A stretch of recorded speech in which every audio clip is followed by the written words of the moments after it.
Welcome to Wandering the Nine Realms. Today we will be covering the first section of our Campfire Stories, a segment of our channel.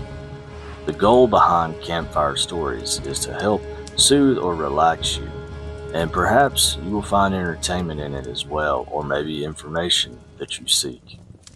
I will be covering stories and tales, and even some books that are in public domain. Due to legal copyrights, there are many works that I will not be able to cover, unfortunately. I wish everyone to know that I take full responsibility in any mistakes and pronunciation or telling of these tales, stories, or books in the future content. I also wish everyone to know that some of these works will be derivative work, meaning that I've pulled from different content or from different stories or books that I've looked over and in order to make the material that I have here, while some other content may be direct, meaning that I pulled it directly from a source and read it to you straight from the horse's mouth. Campfire Stories will be one of the shortest segments of our channel, meaning that I will be breaking the content of these stories, tales, or books up into different sections, and they will be posted from video to video. I will likely put all these videos in a playlist so that you can keep up with them, and I'll have them ordered so that you can follow each one from beginning to end over time. But if you would like to continue to listen to the story, you will have to revisit the channel as I release them. But enough with the introduction to this segment of the channel. Let's move forward with our first Campfire Story. Norse Tales. An introduction. Norse Tales will be a derivative work, meaning that I've pulled from many different sources to build my presentation here.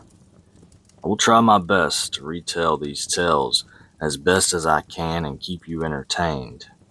I pull from different sources such as Tales of Norse Mythology by Helen Gerber, Norse Myths and Tales by Brittany Skjorn, Norse Mythology by Neil Gaiman, and Runes by Jan Budkowski. I will try my best to pronounce all of the words in the future telling of Norse Tales. I want you all to know that I take full responsibility in any mistakes in pronunciation or telling of these tales, and everything that I tell from this point forward will strictly be based on my knowledge and perception that I've pulled from different sources over the years. I would like everyone to know that Norse Tales have Germanic as well as European origins, and most of them were passed down through oral tradition and not really written down until a certain point in history. So who knows what's been changed or what's been lost, as with all great works or works of influence in history. I find it interesting that our days of the week come from Norse history, such as Tyr's Day would be Tuesday, Woden's Day would be Wednesday, Woden being another name for Odin, as Odin had many names in these tales. Thor's Day being Thursday, and Frigg's Day being Friday. Frigg is the wife of Odin. There are many other fun facts that can be found in Norse history, but today that's not why we're here. We're here to get into some of these Norse tales, and I hope that you enjoy them as much as I have. So to start off, we'll be going over some of the names that are more frequented in this storytelling.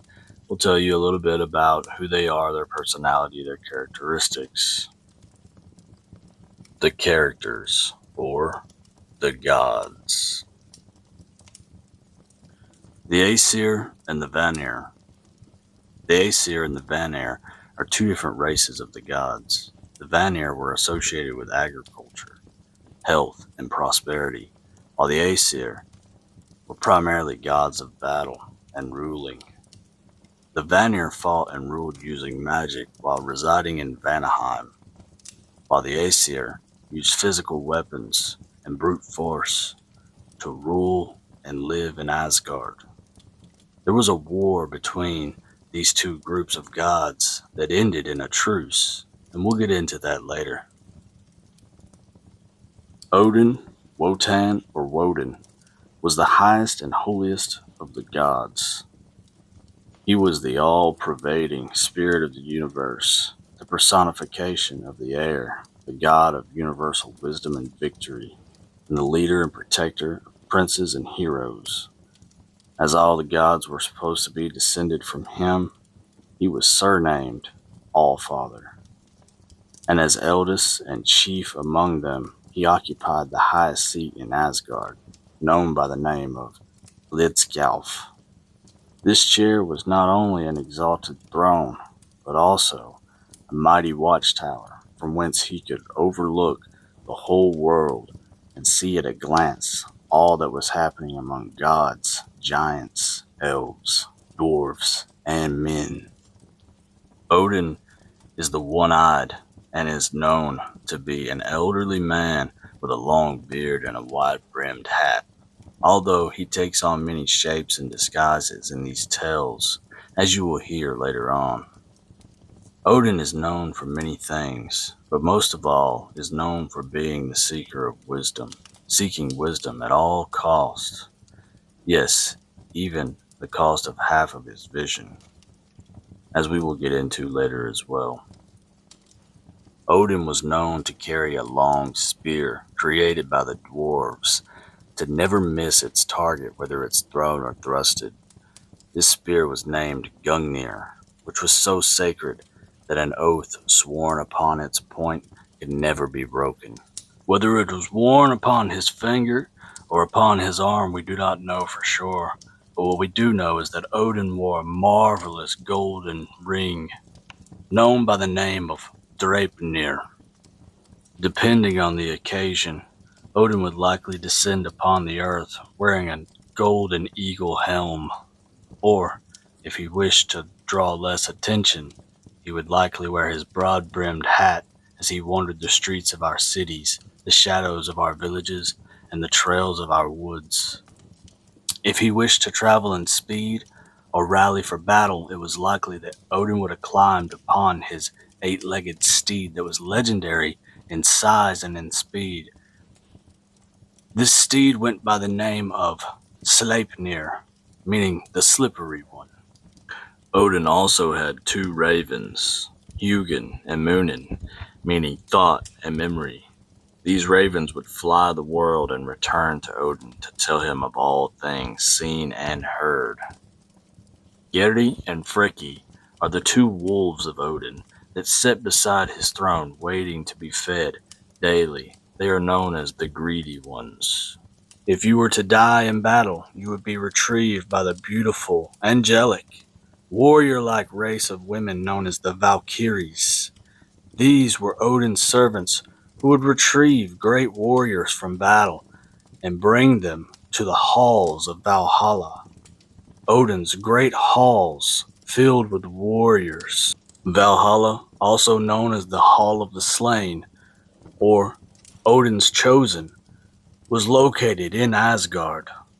It was here that the chosen warriors would fight one another, battling hand in hand until they slain each other, only to be revived to feast at a table together, eating the finest of meats, which were pulled from a great boar who was slaughtered and butchered every day.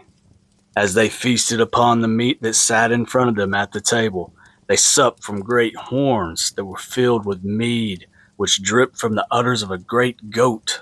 After a long day of socializing, feasting, and drinking, these great warriors would return to their quarters to rest and sleep, only to wake up and do the same the next day. They would do this until the end of days, when the great war known as Ragnarok would approach, and it was then that these soldiers would bust open the doors of Valhalla and march side by side with the gods into battle, all under the command of the great All-Father, Odin.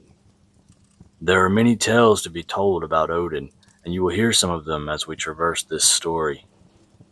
But for now, we move on to our next character, a goddess. Frigg, other times known as Frigga, was the wife of Odin and was often known to represent motherhood, family, and marriage. It is also said that Frigg knew of things that were to come that had not yet passed. Frigg is said to be, in some cases, a weaver of fates, and was oftentimes considered to also be the same goddess by the name of Freya, but no one really knows if that was ever the case. She alone was the only other one besides Odin who had the permission to sit upon the high throne of Hlidskjalf. In appearance, Frigg was known to be tall and beautiful, a stately woman, crowned with Huron plumes, and clothed in pure white robes. Around her waist, she wore a golden girdle, and from that girdle hang many of keys, a distinctive sign of the northern housewife. Whilst Odin was out adventuring, Frigg preferred to stay at home in her own palace, where in the halls she contained her large jeweled spinning wheel, where she would weave many of different things. Many of the Norse people would pay tribute to or worship Frigg, especially those who were married or who were parents. Being married to the all-wise Odin, Frigg was also known to sometimes outsmart Odin in getting her own way in certain situations or scenarios. While there is not a vast amount of information revolving around Frigg, as there are the other gods and goddesses, we will tell of what we do know about her in the future stories. And now we move forward to a more familiar and beloved name that many of you probably already know from comic books, cartoons, TV shows, movies, or other forms of entertainment. The one and only mighty Thor, son of Odin, protector of Midgard and defender of Asgard. While many of you probably envision him as depicted in comic books and movies, the tall and long blonde hair, muscular character of Thor, he was not always known to be described as this. Thor was in fact to be described as tall, muscular, heroic, with bright-colored red hair with a long, bushy red beard. The god of thunder was formidable and fierce in most of ways. Certainly not a force to be reckoned with. With his ability to control lightning from the skies, his mighty strength that could crush the skull of a giant beneath his fist, and his oh-so-famous short-handled hammer, Mjolnir, that he wielded at his side. Thor rode upon a chariot which was pulled by two great goats by the names of Tangrisnir and Tangrasnar, which mean teeth grinder and teeth bearer. Thor wore on his hand a gauntlet by the name of Jongreipnir, meaning iron gripper, which helped him to wield and control the great hammer Mjolnir. Upon his waist he wore a large belt by the name of Megingjord, which means power belt. As if Thor was not strong enough as it is, this belt gave him great might and strength beyond compare. But Thor's stories and legends will consume most of the story told in the future, so for now, I think it is time that we move on from Thor. Now you know of 3 characters in our story, but there are many more to be told of.